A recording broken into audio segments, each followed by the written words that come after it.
It's a great honor to participate, in my case, for the first time to the Delphi Economic Forum and to address such a distinguished audience.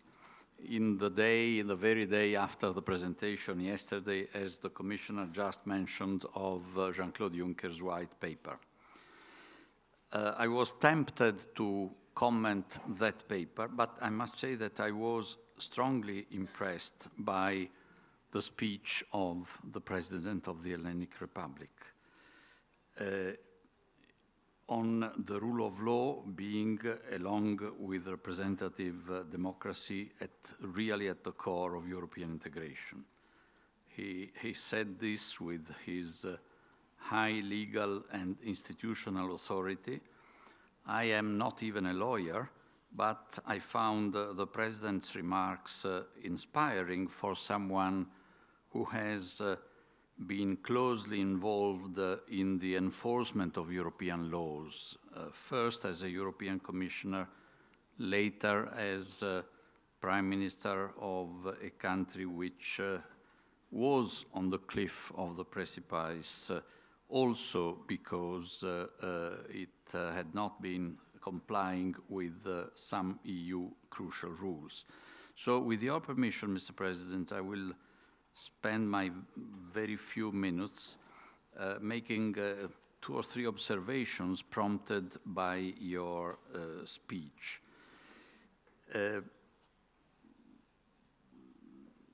First, I think we should really underline the ethical value of the rules of law in a construction like Europe's. We sometimes believe that it is only a technocratic setup.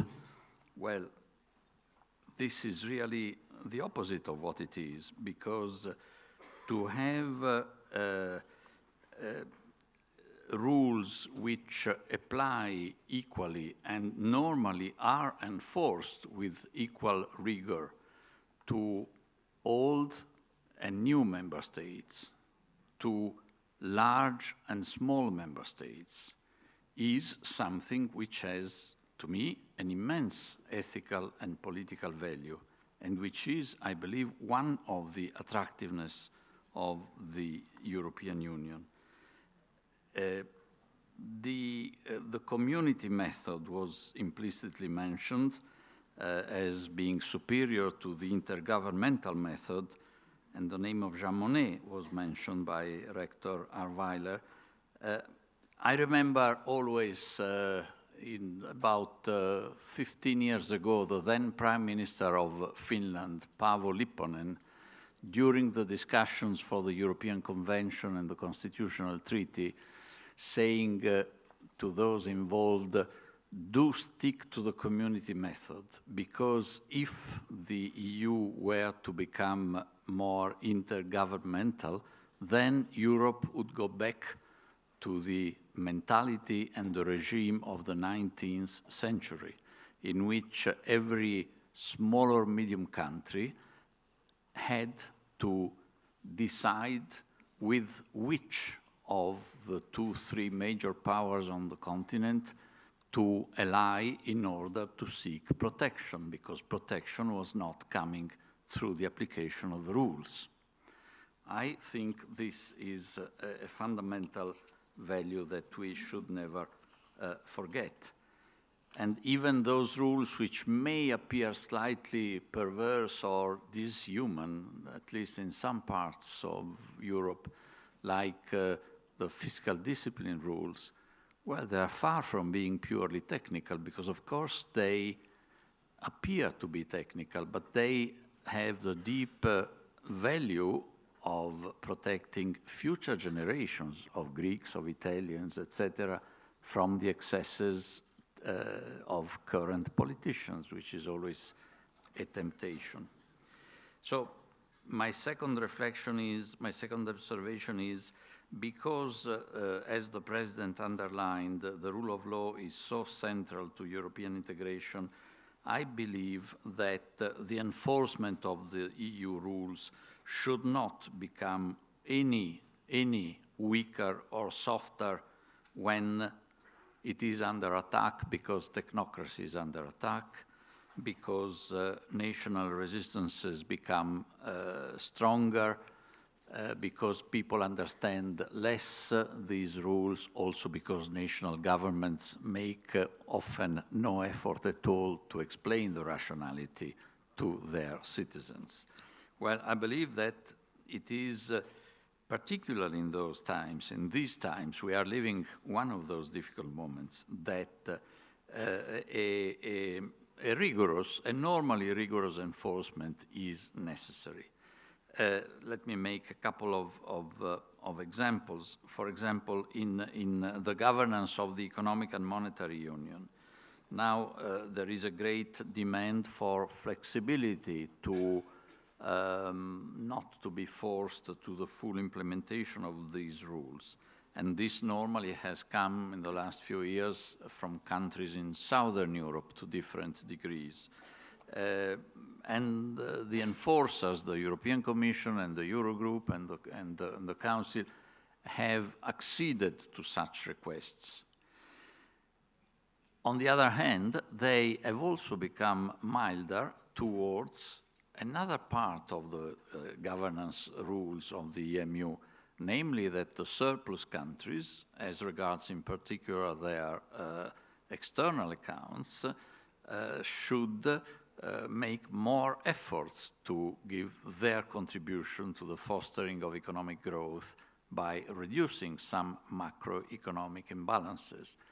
I would have preferred, I have deep respect and even love for the European Commission, which I served for 10 years, but I would have preferred to see in the last few years more rigor vis-à-vis the South, with a bit less flexibility vis-à-vis, for example, a very crucial country like France, which has a tradition now of not complying to these fundamental rules, but at the same time more rigor also to the north, like, for example, to Germany on macroeconomic imbalances.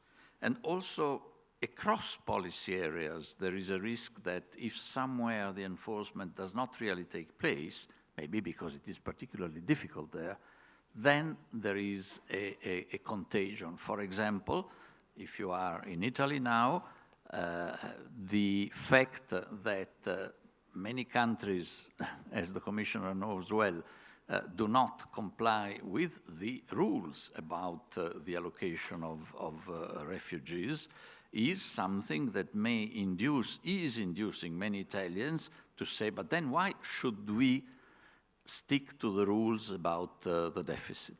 So there is an cross-contagion. And by the way, before I leave the podium and the topic of the deficit, I would like to say here in Greece, and I've never been very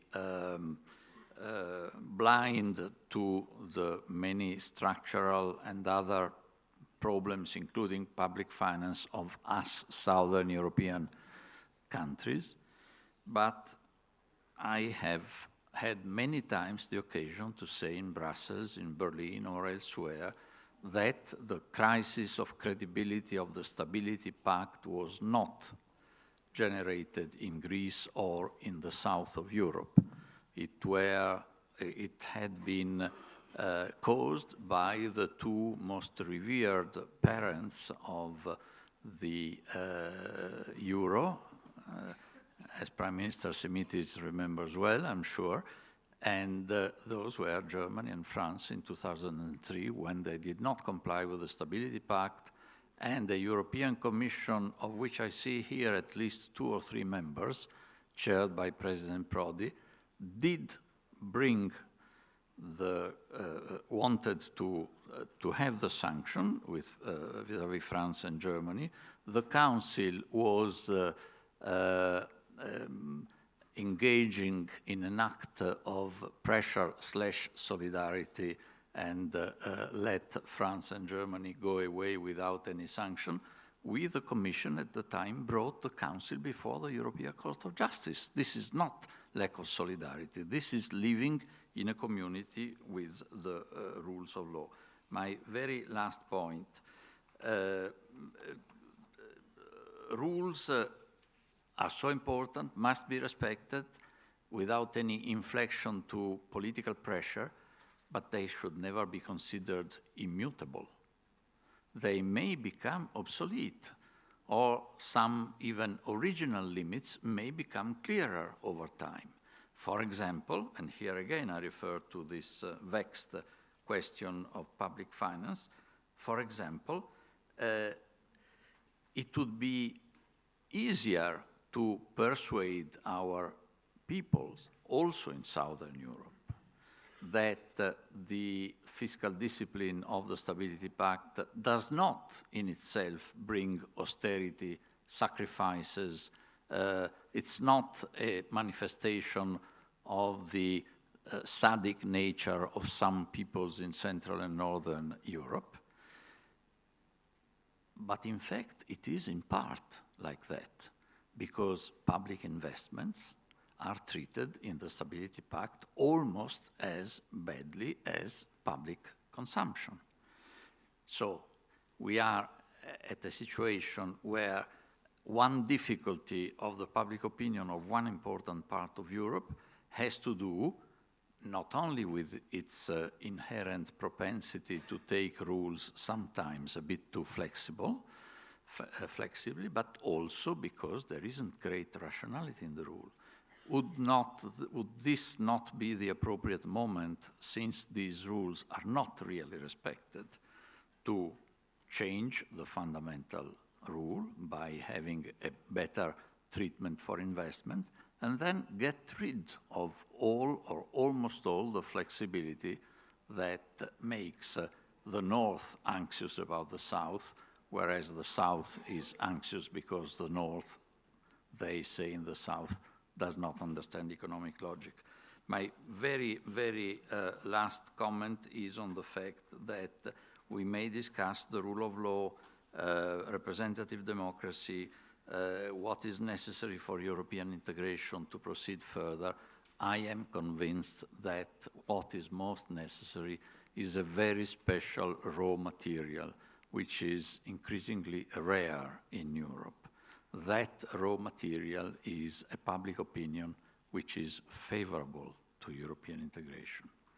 You Greeks, if I may say so, are a huge depository of this raw material, because your public opinion, in spite of all the tensions, of all the difficulties, of all the misunderstandings, denote poll after poll a propensity to remain in the European Union, to remain in the Eurozone, that sometimes defies intelligences in other parts of Europe. I believe that your people have the instinct that although there may be many deficiencies, where would your country, where would my country go without a strict anchoring to the EU and the Eurozone? I've been many times in Davos. It is the first time that I have the pleasure to be here. I would not venture in the dangerous game of comparing the precisions of forecasts, but I am sure at any rate that in the Delphic tradition, forecasts here would at any rate be phrased more skillfully, that they are almost always realistic.